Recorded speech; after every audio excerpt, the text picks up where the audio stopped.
Hello everyone, welcome to my class. Dr. Shobana's PDF notes is now available for General English Semester 1 and Semester 3. இது complete study materials உங்களுக்கு கிடைக்கும். Unit 1 and 3 வரைக்கும் இருக்கக்கூடிய எல்லா டாபிக்ஸ்க்குமான essays, paragraphs, short answers, MCQs இந்த study மெட்டீரியல்ஸ்ல provide பண்ணியிருக்கேன். Unit 4 and 5ல வரக்கூடிய grammar and காம்போசிஷனுக்கு தேவையான டெஃபினிஷன்ஸ், எக்ஸாம்பிள்ஸ், எக்ஸசைசஸும் கொடுத்துருக்குறேன். இதை வாங்கணும்னு நினைச்சீங்கன்னா you have to text me either in WhatsApp or Telegram. வாட்ஸ்அப்லயோ டெலகிராம்லயோ 7200893046 இந்த நம்பருக்கு டெக்ஸ்ட் பண்ணி இதை வாங்குறதுக்குரிய வழிமுறைகளை நீங்க தெரிஞ்சுக்கலாம். Thank you. Hello everyone, welcome to my class. இன்னைக்கு கிளாஸ்ல நாம பார்க்க போற topic Where the Mind is Without Fear, written by Rabindranath Tagore. இது ஃபர்ஸ்ட் செமஸ்டர் ஜெனரல் இங்கிலீஷ்ல பிரெஸ்கிரைப் பண்ணப்பட்டிருக்கிற ஒரு டாபிக். இது ஃபர்ஸ்ட் யூனிட்ல தேர்ட் டாபிக்கா வருது. Before we enter into the class, a kind request, நம்ம சேனல் இன்னும் சப்ஸ்கிரைப் பண்ணலைன்னா சப்ஸ்கிரைப் பண்ணுங்க, உங்க ஃப்ரெண்ட்ஸ்க்கும் ஷேர் பண்ணுங்க, சஜஸ்ட் பண்ணுங்க. தேங்க்யூ. ஸோ இந்த எபிசோட்ல நம்ம ரவீந்திரநாத் டகோர் பத்தி ஒரு சின்ன இன்ட்ரோடக்ஷன் பார்க்க போறோம். டெக்ஸ்ட் லைன்ஸ் ரீட் பண்ணி அதுக்கான மீனிங் சொல்லுவேன். அதுக்கப்புறம் ஒரு எஸ்ஸையும், இந்த போயம்கான எஸ்ஸையும் நான் கொடுத்துருப்பேன். ஓகே, நம்ம இப்போ let us get into the class. So Rabindranath Tagore was born on 7th May 1861 and he died on 7th August 1941. So பாருங்க, அவர் இண்டிபெண்டன்ஸ்க்கு 7 years முன்னாடி 6 years முன்னாடியே இறந்துட்டாரு அப்படிங்கறது தெரிஞ்சுக்கிறோம். He was an Indian poet, writer, playwright, philosopher and social reformer. So ஒரு பல்முகத்தன்மை கொண்டவரா நம்ம பார்க்கிறோம் இல்லையா. Is a poet, writer, playwright. பிளேரைட்னா டிராமா எழுதுறவரை பிளேரைட்னு சொல்லுவோம். ஏன்னா டிராமாக்கு இன்னொரு நேம் வந்து பிளே, அதனால பிளேரைட்னு சொல்லுவாங்க. Philosopher and social reformer. So இந்த அளவுக்கு ஒரு மல்டி டேலண்டடா இருந்திருக்கிறாரு. Rabindranath Tagore is considered one of the greatest Indian writers. So Indian writersல அவர் கிரேட்டஸ்டா நம்ம வந்து the greatest writers of Indian literature சொல்லி அவரை சொல்லுவோம். He is the first Indian Nobel laureate in literature. Indian Nobel laureate லிட்ரேச்சருக்கான Nobel பரிசு பெற்ற முதல் இந்தியர்னு ரவீந்திரநாத் டாகூரை தான் சொல்லுவோம். Primarily he used to write in Bengali. Later on he himself translated most of his works into English. அவர் வந்து தன்னோட works எல்லாம் முதல்ல பெங்காலில எழுதிட்டு அதுக்கப்புறம் அவரே அவரோட ஒர்க்ஸை இங்கிலீஷ்ல டிரான்ஸ்லேட் பண்ணிருப்பாரு. கீதாஞ்சலி முதல்ல பெங்காலில எழுதிட்டு தான் இங்கிலீஷ்ல டிரான்ஸ்லேட் பண்ணிருப்பாரு. This poem is one of the best poems in the anthology called Gitanjali. So நாம இன்னைக்கு படிக்க போற போயம் பாத்தீங்கன்னா கீதாஞ்சலியோட ஒரு போயம். கீதாஞ்சலி அப்படிங்கிறது collection of poems. More than 100 poems இருக்கு கீதாஞ்சலில. ஸோ அதுல 35th போயம் தான் நாம இன்னைக்கு படிக்க போற போயம். சோ இது வந்து a part of Geetanjali. It was published in 1912 and won the prestigious Nobel Prize for Literature in 1913. So இந்த போயம் எழுதப்பட்டது வந்து 1912ல. It was rewarded Nobel Prize in 1913. So these are some of the important points of Rabindranath Tagore. Now let us get into the text. Okay, Geetanjali 35, Where the Mind is Without Fear. This is the name of the poem. இப்போ நம்ம போயம்குள்ள போகலாம். Where the mind is without fear and the head is held high, where knowledge is free. ஆக்சுவலா இந்த poem எதை பத்தியது அப்படிங்கிற ஒரு சின்ன இன்ட்ரோவோட போனா உங்களுக்கு புரியும். இந்த போயம்ல அவர் என்ன சொல்றாருன்னா, ஒரு ஐடியல் கண்ட்ரி எப்படி இருக்கணும்னு நினைக்கிறாரு. ஒரு ஐடியல்னா ஒரு மாடல் கண்ட்ரி. ஒரு கண்ட்ரினா இப்படிதான் இருக்கணும், அந்த மாதிரி ஒரு கண்ட்ரியா என்னோட கண்ட்ரி இருக்கணும். ஏன் நாடு இப்படி ஒரு உலகத்துக்கே ஒரு மாடலா இருக்கக்கூடிய ஒரு நாடா இருக்கணும். என்னோட மக்கள், நாடுனா என்ன, மக்களால் ஆனதுதான் நாடு. சோ என்னோட மக்கள் இப்படி எல்லாம் இருக்கணும் அப்படின்னு ஆசைப்படுறாரு. சோ அந்த ஒவ்வொரு லைன்லயும் அவர் என்ன சொல்வாருன்னா, இப்படி எல்லாம் இருக்கணும், இப்படி எல்லாம் இருக்கணும்னு சொல்லிட்டு வர போறாரு. He is going to describe a country, how he wants that country to be. இந்த country எப்படி இருக்கணும் அப்படின்னு அவரோட திங்கிங்ல வர்ற அந்த ஆசைகளை சொல்லிட்டே வர்றாரு. அப்படிதான் இருக்கு ஒவ்வொரு லைனும். Where the mind is without fear and the head is held high. So அவர் விரும்பிய நாட்டுல எப்படி இருக்கணுமா, the mind is without fear. மனுஷங்க வந்து பயம் இல்லாம இருக்கணும். ஏன்னா அவர் வாழ்ந்த நாடு எது, பிரிட்டிஷ் காலனியில இருந்த இந்தியால தான் வாழ்ந்துட்டு இருந்தாரு. Okay, so he died before independence கூட நான் சொன்னேன். 1941ல எல்லாம் அவர் இறந்துட்டார். அப்போ அவரோட பீரியட் வந்து பிரிட்டிஷ் காலனி ஆதிக்கத்தின் கீழே இருந்த இந்தியால இருந்தாரு. அப்போ அவங்க எல்லாம் பயந்துதான் வாழணும். யாருக்கு பயந்து வாழணும்? பிரிட்டிஷ்காரங்களுக்கு பயந்துதான் வாழணும். அப்போ பயம் மனசுல இருக்கிறப்போ the head cannot be held high. அதாவது தலை வந்து ரொம்ப நேரா நிமிர்ந்து நான் இப்படி தாண்டான்லாம் சொல்ல முடியாது. அவனுக்கு பயந்துதான் வாழணும். சோ அவர் என்ன சொல்றாரு, அப்படிப்பட்ட நிலைமை எங்களுக்கு இருக்கக்கூடாது, எங்களுக்கு மனசுல பயம் இருக்கக்கூடாது, எங்க தலையை நாங்க நேரா நிமிர்ந்து நடக்கணும். அப்படின்னா என்ன அர்த்தம்னா, சுதந்திரம் எங்களுக்கு வேணும்னு அர்த்தம். வேர் நாலேஜ் இஸ் ஃப்ரீ. இங்க வந்து நாலேஜ் ஃப்ரீயா கிடைக்கல. அவங்க வந்து ரொம்ப இங்கிலீஷ் பீரியட்ல வந்து நிறைய ரெஸ்ட்ரிக்ஷன்ஸ் இருந்தது. இவங்க தான் படிக்கலாம் படிக்க கூடாதுன்னு சொல்லிட்டு. ஸோ அவங்க என்ன பண்ணாங்க, மக்களையும் அடிமைப்படுத்தி இங்க இருக்கிற மக்களையும் நிறைய பாகுபாடு காமிச்சு பிரிச்சு வச்சிருந்தாங்க. So knowledge was not free for every one. நிறைய பேருக்கு நாலேஜ் வந்து கிடைக்காம இருந்தது. அவர் என்ன சொல்றாருன்னா, he wants knowledge free for everyone. Where knowledge is free for everyone. எல்லா மக்களுக்கும் அறிவு கிடைக்கணும். Where the world has not been broken up into fragments by narrow domestic walls. இங்க narrow domestic walls அப்படின்னு அவர் சொல்றது வந்து இந்த பாகுபாடு சொல்றாரு. ஓகே, இந்த வேர்ல்டு வந்து எங்கெல்லாம் பிரிஞ்சு இருக்காதோ அந்த மாதிரி உலகம் வேணும் அப்படிங்கிறாரு. என்ன மாதிரி பிரிஞ்சு இருக்குது நம்ம நாடு அப்படின்னு சொன்னா, ஜாதி, மதம், இனம், கலாச்சாரம் எல்லா விஷயத்திலையும் நம்மளாம் பிரிஞ்சு பிரிஞ்சு துண்டா கிடக்குறோம். அப்போ பிராக்மெண்ட்ஸ் மாதிரி இருக்கும், அதெல்லாம் இருக்கக்கூடாது, ஒரு கம்ப்ளீட் ஹோலா வேணும் நாங்க. அப்போ ஒரு நேரோ டொமஸ்டிக் வால்ஸ், நேரோனா குறுகலான ஒரு வால், நம்மளுக்குள்ள ஒரு தடுப்பு வச்சுட்டு இருக்கோம், அதெல்லாம் இருக்கக்கூடாது. அந்த மாதிரி உலகமா நம்ம உலகம்னு அவர் சொல்றது நம்ம நாட்டை தான் சொல்றாரு. ஓகே, நம்ம நாடு எப்படி இருக்கக்கூடாது, இந்த மாதிரி பிரிவினைகளால பிரிக்கப்பட்டு இருக்கக்கூடாதுங்கிறாரு. Where words come out from the depth of truth. அதே மாதிரி மனசுல இருந்து உண்மை மட்டுமே வெளியே வரணும், போய் கலந்து நம்ம பேசக்கூடாது, உண்மையை மட்டுமே மக்கள் பேசணும் அப்படின்னு ஆசைப்படுறார். Where tireless striving stretches its arms towards perfection. எந்த ஒரு சமுதாயம் வந்து மேன்மை பெறும், நல்ல கடின உழைப்போட வாழ்ற ஒரு சமுதாயம். So he wants his people to live a tireless, என்னது, ஒரு ஹார்ட் ஒர்க் கொடுக்கணும் அப்படின்றாரு. டயர்லெஸ்னா சோர்ந்தே போகாம இருக்கிறது. ஸ்ட்ரைவிங்னா உழைப்பு, கடின உழைப்பு வேணும் எங்களுக்கு. அதுதான் எதை நோக்கி இருக்கும், பெர்ஃபெக்ஷன் நோக்கி இருக்கக்கூடிய கடின உழைப்பு வேணும். கடின உழைப்புனா அது ஒரு மாதிரி ஸ்மார்ட்னஸோட கூடிய கடின உழைப்பு வேணும். ஒரு பெர்ஃபெக்ஷன் நோக்கி இருக்கணும், எந்த ஒரு விஷயத்தையும் தெளிவா செய்ய எங்களுக்கு தெரிஞ்சிருக்கணும் அப்படிங்கிற. அடுத்தது என்ன சொல்றாரு, where the clear stream of reason has not lost its way into the dreary desert sand of dead habit. அவர் இங்க dead habit அப்படின்னு சொல்றது superstitious beliefs. superstitious அப்படின்னு சொன்னா இந்த மூட நம்பிக்கைகள் இருக்கு இல்லையா, மூட நம்பிக்கைகள்னால அந்த டைம்ல மக்கள் எல்லாம் ரொம்ப பாதிக்கப்பட்டிருக்காங்க. நிறைய மூட நம்பிக்கைகள் இருக்கு, ஒவ்வொரு இனத்திலையும் ஒவ்வொரு சமுதாயத்துக்குள்ளயும் நிறைய மூட நம்பிக்கைகள். அப்ப அவர் என்ன சொல்றாரு, மூட நம்பிக்கைகள் அதிகம் இருக்கிற இடத்துல ரீசனால ஸ்ட்ரைவ் ஆக முடியாது. ரீசன்னா என்ன, ஒரு திங்கிங், ஒரு விஷயம் நல்லது கெட்டதை அறிஞ்சு ஆராய்ஞ்சு நல்ல சிந்தனையோட பேசுறது அப்படிங்கிறது மூட நம்பிக்கைகளுக்கு மத்தியில எடுபடாது. ஏன்னா ஒரு விஷயத்த கண்மூடித்தனமா நம்ப ஆரம்பிச்சிட்டோம் அப்படின்னு சொன்னா நம்ம என்ன பண்ண மாட்டோம், புதுமையான சிந்தனைகளை, உண்மையான சிந்தனைகளை ஏத்துக்க மாட்டோம். அப்ப அவர் என்ன சொல்றாரு, டெட் ஹேபிட் இருக்கிற இடம் வந்து எப்படின்னா டெசர்ட் சாண்ட் மாதிரி இருக்குமா. டெசர்ட் சாண்ட்ல தண்ணி ஊத்துனா என்ன ஆயிரும், அடுத்த நிமிஷமே தண்ணி அப்படியே இஞ்சிரும், மேல வந்து திரும்ப சாண்டா தான் இருக்கும். அப்ப அது மாதிரி டெசர்ட் சாண்ட்ல ஊத்துற தண்ணி மாதிரி அது பயனற்று போயிடும். அப்படி இருக்கக்கூடாது.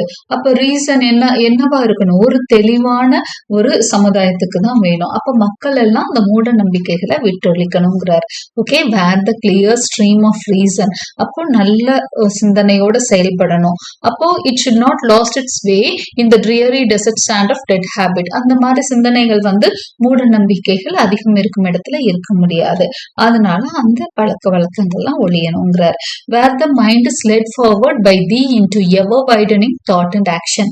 அடுத்து அவர் கடவுளையே கூப்பிடுறார். பை தி அப்படின்னா இங்க வந்து தீனா யூன்னு அர்த்தம்.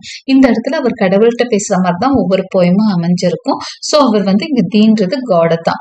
வேர் the mind is led forward. இப்போ எங்களோட மனசை, ஒவ்வொருத்தரோட மனசையும் கடவுளே நீ தான் வந்து என்ன பண்ணணும், முன்னோக்கி இழுத்து செல்லணும். Into ever widening thought and action. ஒரு நல்ல தாட், நல்ல சிந்தனைக்குள்ளேயும் நல்ல செயல்களுக்குள்ளேயும் எங்க மனசை நீ தான் இழுத்துட்டு போகணும். எங்களுக்கு தப்பான எண்ணங்களோ வேறு விதமான சிந்தனைகளோ வரக்கூடாது. So you have to lead us அப்படின்னு சொல்லி கடவுளை கூப்பிடுறார். அடுத்து into that heaven of my of freedom my father let my country awake. So அந்த ஃப்ரீடம் நோக்கி என்னோட கண்ட்ரிமேன் வந்து விழித்து கொள்ளணும். அப்போ இதுக்கெல்லாம் ஃப்ரீடம் ரொம்ப முக்கியம் இல்லையா? ஒரு சுதந்திரம் இருந்தாதான் எதையுமே செயல்படுத்த முடியும். சோ அந்த தனி மனித சுதந்திரமும் வேணும், என் நாட்டுக்கு சுதந்திரமும் வேணும், திங்கிங்க்கு சுதந்திரம் வேணும். அப்ப எல்லாத்துக்கும் தேவை என்னன்னா சுதந்திரம், அந்த ஃப்ரீடம் வேணும். So in that heaven of freedom, அந்த ஃப்ரீடம்ங்கிறதே ஒரு ஹெவன் அப்படிங்கிறாரு. ஏன்னா அவர் வந்து அடிமைத்தனத்துல வாழ்ந்துட்டு இருக்கிறாரு. அப்ப அவருக்கு வந்து ஃப்ரீடம்ங்கிறது ஹெவன் மாதிரி தெரியுது. So in that heaven of freedom my father let my country awake. அந்த ஃப்ரீடம் நோக்கி என்னோட நாடு கண் விழித்து பார்க்கட்டும்னா என்னோட மக்கள் வந்து அந்த சிந்தனையை நோக்கி நகலட்டும், ஃப்ரீடம் வேணுங்கிற சிந்தனையை நோக்கி நகலட்டும். அவங்க பாட்டு தூங்கிட்டு இருக்க கூடாது, உத்வேகத்தோட இன்னும் ஃப்ரீடம் நோக்கி இன்னும் போராடணும் அப்படிங்கிற மாதிரி ஒரு கருத்தை எடுத்து வைக்கிறாரு இந்த சாங்ல ரவீந்திரநாத் டகோர். ஓகே, சோ அவர் வந்து இந்த சாங் பாத்தீங்க அப்படின்னு சொன்னா ஹி வாண்ட்ஸ் அந்த தன்னோட நாடு ஒற்றுமையா இருக்கணும், சுதந்திர தாகத்தோட மக்கள் இருக்கணும், மூட பழக்க வழக்கங்களை எல்லாம் விட்டு அளிக்கணும், ஒரு மாரல் இது இருக்கணும், நம்மளுக்குள்ள மாரலா நல்லா இருக்கணும். இந்த மாதிரி எல்லா நல்ல விஷயங்கள் நிறைஞ்சு ஒரு ஐடியல் கண்ட்ரியா தன்னோட நாடு இருக்கணும்னு விரும்புறாரு. அதுதான் திஸ் போயம். ஓகே, இப்போ நம்ம சம்மரிக்குள்ள போலாம். Introduction. Where the Mind is Without Fear is one of the vastly read and discussed poems of Tagore. இப்போ தாகூரோட ரொம்ப ஃபேமஸான போயம்ஸ்ல ஒண்ணுதான் Where the Mind is Without Fear. Vastly ரெட்னா அதிகமாக வாசிக்கப்படக்கூடிய, அதிகமா டிபேட் பண்ணக்கூடிய ஒரு போயம் தான் இது. Tagore wrote this poem when India was under the clutch of the British rule. So இந்த போயம் பாத்தீங்கன்னா அவர் வந்து இந்தியா சுதந்திரம் பெறதுக்கு முதவே இறந்துட்டாருன்னு சொல்றோம். So when India was in the clutches of British ruleனா பிரிட்டிஷ் ஆதிக்கத்தின் கீழ் இருந்த பொழுதே எழுதின போயம் இது. Where freedom was like day dreaming. இப்போ சுதந்திரம்ங்கிறது பகல் கனவு மாதிரி இருந்த சமயத்திலேயே இவர் இந்த பாடல எழுதியிருக்கார். This poem is written in the form of prayer to God. So இந்த போயமோட ஃபார்ம்னா ஒரு பிரேயர் டு காட். கடவுளை வந்து என்ன பண்றாரு, ப்ரே பண்றாரு, வணங்குறாரு, எங்களுக்கு உதவி செய்யுங்கன்னு வணங்குற மாதிரி தான் இருக்கு, கேட்கிற மாதிரி தான் இருக்கு. ஓகே, அடுத்ததான் necessity of freedom. He urges God to awaken his people to the importance of living in a free country. So beginningல பாத்தீங்கன்னா இதுதான் சொல்லியிருப்பாரு. He urges God to awaken his people to the importance of living in a free country. ஒரு free கண்ட்ரில வாழ்றது எவ்வளவு important, எவ்வளவு முக்கியத்துவம் வாய்ந்தது அப்படிங்கறத வந்து கடவுள் வந்து என்ன பண்ணும், இவங்களை எல்லாம் முழிக்க வச்சு சொல்லணும் அப்படின்னு கடைசியில சொல்லிட்டா கூட அந்த ஃபுல் சாங்குமே அதை நோக்கி தான் செல்லும். Okay, he wants them to be honest, open-minded and hard-working, striving for perfection and true national success. Okay, so அவங்க என்ன சொல்றாருன்னா அவரோட மக்கள் வந்து ஆனஸ்டா இருக்கணும், ஓப்பன் மைண்டடா இருக்கணும், மனசு விசாலமா வச்சிருக்கணும், ஹார்ட் ஒர்க்கிங்கா இருக்கணும்னு சொல்றாரு. அப்புறம் பெர்ஃபெக்ஷனை நோக்கி ட்ரூத்ஃபுல்லா இருக்கணும் அப்படின்னு சொல்றாரு. இது எல்லாத்தையும் கடவுள்கிட்ட வேண்டார் அவர். He also prays for the country to be freed from manipulation, corruption and slavery. அதுக்கப்புறம் அவர் என்ன சொல்றாருன்னா he prays for the country to be freed from manipulation. Manipulation getting exploited. அதாவது மத்தவங்க வந்து நம்மள எக்ஸ்ப்ளாய்ட் பண்றாங்க, பயன்படுத்திக்கிறாங்க இல்லையா, அந்த மாதிரி எல்லாம் இல்ல. பிரிட்டிஷ் வந்து நம்மள பயன்படுத்திட்டு இருக்காங்க, மனிப்புலேட் பண்ணிட்டு இருக்காங்க, அது மாதிரி இருக்க கூடாது. இங்க ஊழல் மலிந்திருக்கு, அதுவும் போகணும். ஸ்லேவரி அடிமைத்தனம் நிறைந்திருக்கு, இதெல்லாம் என் கண்ட்ரியை விட்டு போகணும் அப்படின்னு அதுக்கெல்லாம் தேவை ஃப்ரீடம் அப்படின்னு சொல்லிட்டு அவர் வந்து இந்த பாடலோட கருத்தா நம்ம எடுத்து வச்சுக்கிறோம். யூனிட்டியை வந்து ரொம்ப ஸ்ட்ரெஸ் பண்ணி சொல்லியிருக்காரு. மக்களுக்குள்ள ரொம்ப யூனிட்டி வேணும்னு சொல்றாரு. The poem invokes the deep patriotic feelings. ரொம்பவே டீப்பா அடியில இருக்கக்கூடிய அந்த தேசப்பற்ற வந்து எடுத்து எந்த வித்தியாசமும் பார்க்காதீங்க, நம்மளுக்குள்ள ஒரு வித்தியாசமும் இல்ல, நம்ம எல்லாம் இந்தியர்கள் தான் சொல்லாம சொல்லிட்டு இருக்காரு. எப்படி சொல்றாரு? நம்மளுக்குள்ள எந்த பாகுபாடும் இருக்கு, டொமஸ்டிக் வால்ஸ் எல்லாம் உடைச்சு தள்ளுங்க, நம்ம எல்லாம் இந்தியன்ஸ் மட்டும்தான், வேற எந்த டிஃபரன்ஸும் இல்லைன்னு சொல்றாரு. Our country is subjugated by caste, creed, superstitious beliefs and biased ideas. So நம்ம கண்ட்ரில பாத்தீங்க அப்படின்னா நிறைய விஷயங்கள் இருக்கு. கேஸ்ட், கிரீடு, சூப்பர்ஸ்டிஷியஸ் பிலீஃப்ஸ் அப்படின்னு சொன்னா இந்த மூட நம்பிக்கைகள், பயஸ்ட் ஐடியாஸ் அப்படின்னா ஒவ்வொருத்தருக்கும் ஒவ்வொரு விதமான பயஸ்ட் ஐடியாஸ் இருக்கும். ஒவ்வொருத்தரும் வந்து அவங்க ரிலிஜனை பொறுத்து, இனத்தை பொறுத்து தான் ஒரு முடிவுகள் எல்லாம் எடுக்கிறாங்க. சோ அந்த மாதிரி ஐடியாஸ் எல்லாம் இருக்கக்கூடாதுன்னு சொல்றாரு. He does not want his countrymen to be divided and fragmented into pieces due to their narrow thoughts. He does not want his countrymen, அவர் என்ன நினைக்கிறாரு, தன்னோட கண்ட்ரிமேன் வந்து டிவைடடா இருக்கிறாங்க, பீஸ் பீஸா பிரிஞ்சிருக்கிறாங்கன்னு சொல்றாரு. டியூ டு தேர் நேரோ தாட்ஸ், இந்த மாதிரி குறுகிய சிந்தனை இருக்குது இல்லையா, தன்னோட இனம், தன்னோட மதம், தன்னோட கேஸ்ட் அப்படிங்கிற அந்த குட்டியான அந்த சின்ன சின்ன இதுக்குள்ள போறாங்க, அப்ப பிரிஞ்சு இருக்கிறாங்க. அப்படி இருக்கக்கூடாது, யூனிட்டி ரொம்ப முக்கியம் அப்படிங்கிறதையும் அந்த போயம்ல சொல்லியிருக்கிறாரு. அதுக்கப்புறம் என்னெல்லாம் சொல்றாரு, மாரல் அவேக்கனிங் வேணும்னு சொல்றாரு. என்னென்ன மாரல்லாம் வேணும்னு சொல்றாரு? Truth, we should be very honest to truth. அதாவது he urges his people to always tell the truth and work hard to achieve their best. இப்போ உண்மையே பேசுங்க. அடுத்ததான் என்ன பண்ணணும், நல்ல கடின உழைப்பு வேணும், அப்பதான் நம்ம ஒரு பெர்ஃபெக்ஷன் அட்டைன் பண்ண முடியும் அப்படின்னு சொல்றாரு. இதெல்லாம் மாரல் ரிலேட்டடான விஷயங்கள் இந்த போயம்ல சொல்லப்பட்டிருக்கிற மாரலி அவேக்கனிங் விஷயங்கள் இதெல்லாம். He says that being superstitious and following old customs will only hold them back. அப்போ மூட நம்பிக்கைகளை பின்பற்றுறதும் ஓல்டு கஸ்டம்ஸ் இது அர்த்தமே இல்லாம ஜஸ்ட் பிகாஸ் நம்ம முன்னோர்கள் இது பண்ணாங்க அப்படின்றதுக்காக அவங்க ஃபாலோ பண்ண ஒரு சில விஷயங்கள அவங்க ஃபாலோ பண்ண ஒரே காரணத்துக்காக ஃபாலோ பண்றது, இதெல்லாம் வந்து நம்மள பின்னோக்கி தான் இழுத்து செல்லும். It will only hold them back. He wants his countrymen to leave them and be guided by reason. அப்போ அவர் என்ன நினைக்கிறாரு அப்படின்னு சொன்னா, அவரோட கண்ட்ரிமேன் வந்து இந்த மாதிரி சூப்பர்ஸ்டிஷியஸ் பிலீஃப்ஸையும் ஓல்டு கஸ்டம்ஸையும் விட்டுட்டு ரீசன் கைடடா நடந்துக்கணும். அதாவது சிந்தனை செஞ்சுட்டு நல்ல ஆராய்ச்சி செஞ்சு இது சரியா தவறான்னு யோசிச்சு பார்த்து அதன்படி நடக்கணும் அப்படிங்கிற. He prays for God to lead them toward broader thinking and better action. So இந்த மாதிரி மாரல் அவேக்கனிங்க்கெல்லாம் எங்களுக்கு வேணும், அதுக்கு காட் தான், நீங்க தான் ஹெல்ப் பண்ணணும், எங்களை ப்ராடர் திங்கிங்குள்ள கொண்டு போங்க, எங்க மனசு வந்து நேரோவா இருக்கக்கூடாது, குறுகலா இருக்கக்கூடாது, பறந்து விரிஞ்சு எண்ணங்களோடையும் செயல்களோடையும் இருக்கணும், அதுக்கு இறைவா நீ தான் எங்களை வழி நடத்தணும்னு சொல்றாரு. அடுத்து கன்க்ளூஷன்ல நம்ம என்ன சொல்றோம்? To conclude, where the mind is without fear is a poem in which Tagore reveals his intense feelings for freedom. So இந்த போயம்ல நம்ம டாகூர் வந்து தன்னோட ஃபீலிங்ஸ் ஃபார் ஃப்ரீடம் வந்து வெளிப்படுத்தி இருக்கிறத நல்லா உணர முடியும்.